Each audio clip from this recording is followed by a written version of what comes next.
Now today we'll be studying PYQ series of UPSC prelims. Today is 2022 prelims paper. I have studied for 3 years and I have qualified 2022 prelims. So now we'll be studying this question paper and I'll explain you what was my approach, how many questions are repeated, how can you solve questions. You don't have to know much. What is logical guessing, etc. etc. So let's go.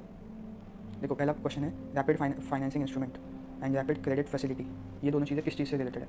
अब आपने अगर UPSC का पुराने questions देखे होंगे तो उसमें IMF बहुत बार आ चुका है, एशियन डेवलपमेंट बैंक बहुत बार आ चुका है, वर्ल्ड बैंक बहुत बार आ चुका है और ये यूएनईपी फाइनेंस इनिशिएटिव नया है तो आगे इस पर क्वेश्चन आ सकता है.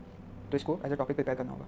अब नेक्स्ट चीज़ है ये नाम पढ़ो, rapid financing instrument and rapid credit facility. ये ऐसा नहीं लगता कि कोई इमरजेंसी के वक्त हेल्प करने वाली चीज़ है. अगर आपको पता होगा एडीबी क्या करता है, एडीबी आपको वर्ल्ड बैंक जैसे डेवलपमेंट के लिए लोन देता है, वर्ल्ड बैंक डेवलपमेंट के लिए लोन देता है. लेकिन आईएमएफ का मैंडेट है कि अगर किसी कंट्री में मनी से रिलेटेड प्रॉब्लम आ जाए, जैसे इंडिया के केस में हुआ था तो आईएमएफ ने 1990s में इंडिया को फाइनेंशियल हेल्प की थी. तो फाइनेंशियल सस्टेनेबिलिटी एंड ग्रोथ ये आईएमएफ का मैंडेट ही है to foster global monetary cooperation and financial stability and sustainability. तो अगर ये भी पता होगा ना तो आप इजीली गेस कर सकते हो कि ये आईएमएफ आंसर है. 2016 में क्वेश्चन आया था आईएमएफ पे. उसमें क्या पूछा है, आईएमएफसी के बारे में पूछा है एंड यहाँ पे वर्ल्ड बैंक भी लिखा है. तो इससे पता चलता है कि IMF, world bank, Asian development bank ये सब टॉपिक्स करके जाने चाहिए. वापस न्यू डेवलपमेंट बैंक. अब यहाँ पे 2016 के क्वेश्चन में आप ये भी देख लो कि इस टाइप का पैटर्न हमेशा होता है. NDB bank has been set up by, तो ये बाय सेटअप बाय यहाँ पे एपेक उन्होंने जो दिया है वो असल में ब्रिक्स है. तो ये ऐसा डेटा चेंज करते हैं. या फिर हेडक्वार्टर्स में इन्होंने जो दिया है उसका वो जगह चेंज कर देंगे. ठीक है. अब ये नेक्स्ट क्वेश्चन है इंडियन इकोनॉमी का. नेशनल इकोनॉमिक एक्सचेंज रेट और क्या है रियल एस्टेट एक्सचेंज रेट और रियल इफेक्टिव एक्सचेंज रेट. अब यार ये सब वर्ड्स ना पहली बार सुना है, इकोनॉमिक्स में तो पढ़ा नहीं है. लेकिन ये क्या लिखा है, ये ऑप्शन क्या है, real effective exchange rate indicates an improvement in trade competitiveness. अभी समझो इंडिया का $1 इज़ 80 रुपीज़.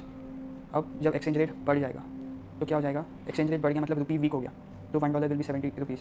जब ऐसे हो जाता है ना तो एक्सपोर्ट रिड्यूस होता है और जब हमारी करेंसी डीवैल्यू होती है तो हमें एक्सपोर्ट करना आसान होता है एंड जब हमारी करेंसी एक्सपेंसिव होती है तो हमें एक्सपोर्ट करना मुश्किल होता है. तो जब हमारे देश का रुपीज़ डॉलर के मुकाबले नीचे होता है तो वो हमारे एक्सपोर्टर्स के लिए वो अच्छी बात है. तो ये अच्छी बात है इंडियन एक्सपोर्टर्स के लिए. एंड यहाँ पे क्या लिखा है कि increase in exchange rate indicates improvement in trade competitiveness. मतलब वो कह रहा है कि 80 से 70 हो गया तो ट्रेड कॉम्पिटिटिवनेस बढ़ जाएगी. ये स्टेटमेंट गलत है. अगर ये गलत है तो आपका आंसर आ गया आंसर सी. तो इसके लिए ऐसा ज़रूरी नहीं है ना कि आपने ये टॉपिक पढ़ा ही हुआ हो, ऐसे बहुत बार होता है.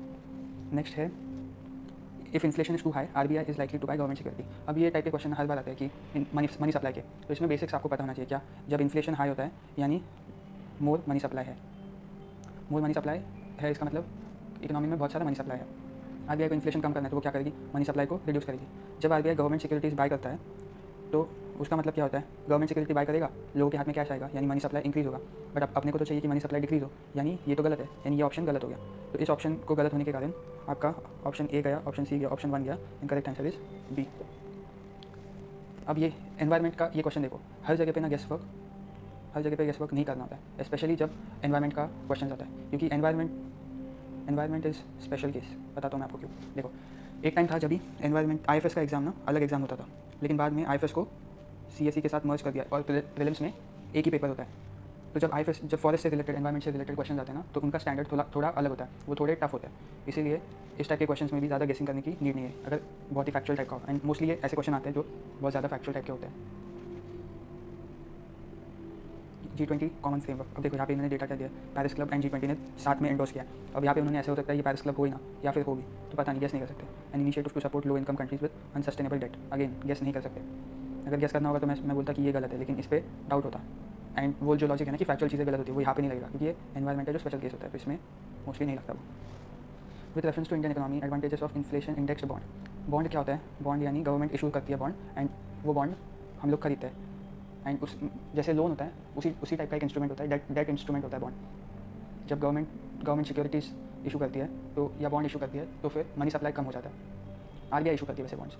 तो ये इन्फ्लेशन इंडेक्स बॉन्ड मतलब एक टाइप का बॉन्ड होता है जिसमें फिक्स लिखा रहता है कि इतने पीरियड के एंड में आपको इतना पैसा मिलेगा. एंड दूसरे टाइप का बॉन्ड होता है इन्फ्लेशन इंडेक्स बॉन्ड, जैसे वेरिएबल इंटरेस्ट रेट वाला लोन होता है, वैसा ही कुछ कंसेप्ट है.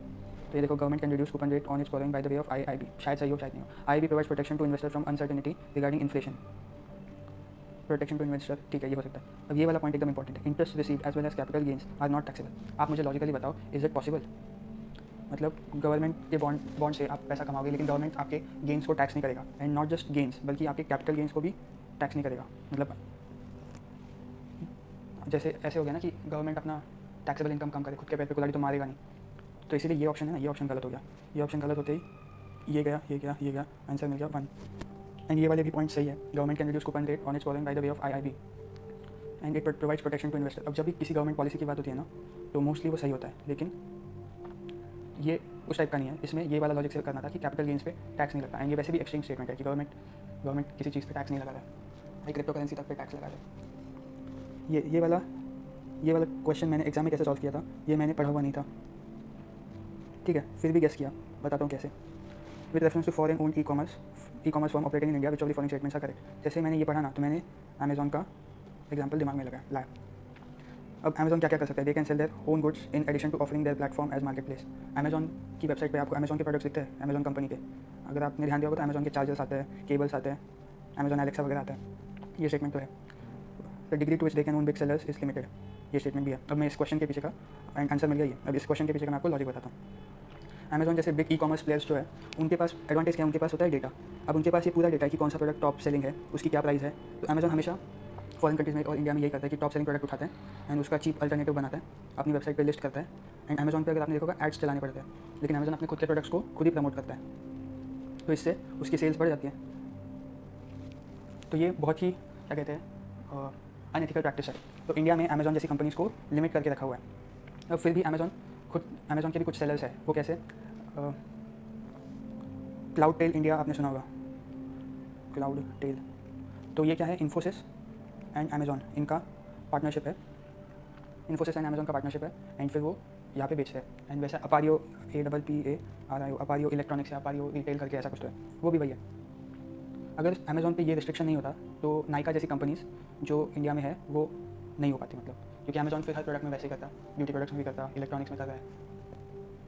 विच of the following activities constitute real sector in the economy. Again ये रियल सेक्टर कोई आइडिया नहीं है मेरे को, फिर भी गेस वर्क करेंगे, देखते कैसे।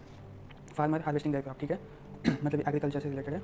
एंड फिजिकल गुड्स से रिलेटेड है। Textile mill converting raw material into fabric, again agriculture and manufacturing, physical good. Commercial bank lending money to trading company, यहाँ पे नॉट नेसेसरीली फिजिकल गुड है, फिजिकल गुड तो नहीं है। Corporate body issuing rupee denominated bond overseas, again physical चीज़ नहीं है। And ये फाइनेंशियल है, दोनों फाइनेंशियल है। अब देखते हैं अगर 3 और 4 होगा तो साथ में होगा, लेकिन जब इन्होंने पूछा है कि ये ऑप्शन तो नहीं होगा, 3 और 4 होगा तो साथ में होगा नहीं, या फिर 3 और 4 होगा ही नहीं, सिर्फ 3 और 4 वाला कोई ऑप्शन नहीं है, ठीक है। 1 और 2 भी साथ में होगा क्योंकि दोनों फिजिकल प्रोडक्ट है, एग्रीकल्चर से रिलेटेड है, मैन्युफैक्चरिंग टाइप का ही है, तो 1 और 2 भी साथ में होगा। यहाँ पे 1 और 2 साथ में नहीं है, यहाँ पे नहीं है, यहाँ पे। अब क्वेश्चन है अगर ये सब है रियल सेक्टर तो वो भाई क्वेश्चन ही क्यों देता, तो मैंने गेस किया ये, एंड मोस्टली यही आंसर होगा। विच ऑफ द, ये आपको समझ गया होगा कैसे किया। 1 और 2 मतलब एक्चुअल मैन्युफैक्चरिंग जैसा है। Farmer harvesting their crop is also like manufacturing, की क्रॉप एक प्रोडक्ट है, उसको ज़मीन से काट के निकाला तो उस पर कुछ प्रोसेसिंग की ना। Textile mill converting raw material to fabric, तो वही है कि रॉ कॉटन है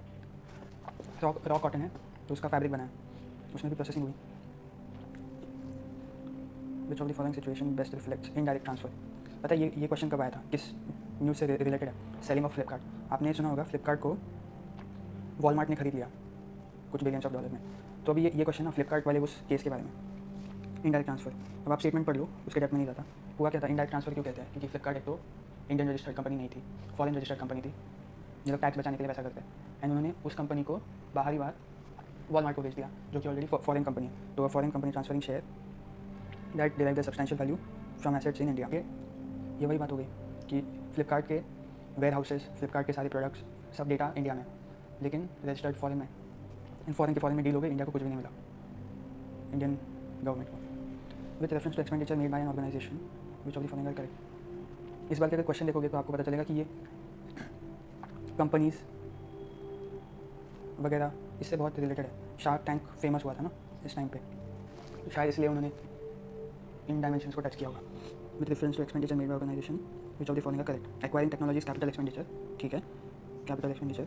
debt financing is considered capital expenditure while equity financing is revenue. जब भी इस टाइप का क्वेश्चन होता है तो ऐसा बहुत पॉसिबल है कि इन्होंने क्या बोला है, debt financing is capital expenditure, equity financing is revenue expenditure. हो सकता है ये ऐसे हो सकता है इन्होंने ये एक्सचेंज किया हो, यानी ये उल्टा दे दिया हो, ये बहुत बार करते हैं। फर्स्ट स्टेटमेंट क्या है, acquiring new technologies capital expenditure. अगर आपकी कोई कंपनी है आप नए मशीन्स लेते हो, नया टेक्नोलॉजी अडॉप्ट करते हो, तो दैट इज कैपिटल एक्सपेंडिचर. तो वन इज करेक्ट, तो ये तो है. Debt financing is capital expenditure, equity financing is revenue expenditure. Debt financing मतलब लोन देना, इक्विटी फाइनेंसिंग मतलब अपने कुछ शेयर्स बेच दिए. अब इक्विटी फाइनेंसिंग तो मुझे ये नहीं लगता, रेवेन्यू एक्सपेंडिचर नहीं लगता. डेट फाइनेंसिंग रेवेन्यू एक्सपेंडिचर लगता है. क्यों?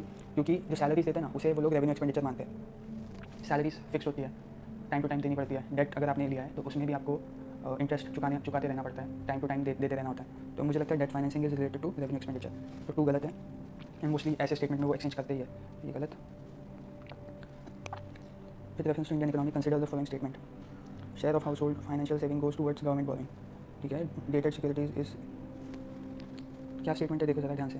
और share of household financing और share of household financial savings goes towards government boring.